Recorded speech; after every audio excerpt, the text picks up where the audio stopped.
शुभं करोति कल्याणम् आरोग्यं धनसम्पदा शत्रुबुद्धिविनाशाय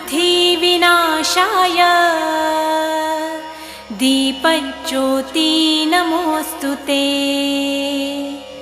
दिव्यादिव्यारे दीपत्कार कानी कुंडलमोतीहार दिव्याला पाहून नमस्कार तिळाचे तेल कापसाची वात दिवा तेवे देवा पाशी उजेड पडे विष्णू पाशी माझा नमस्कार सर्व देव देवतांपाशी। ये ग लक्ष्मी बैस ग बाजे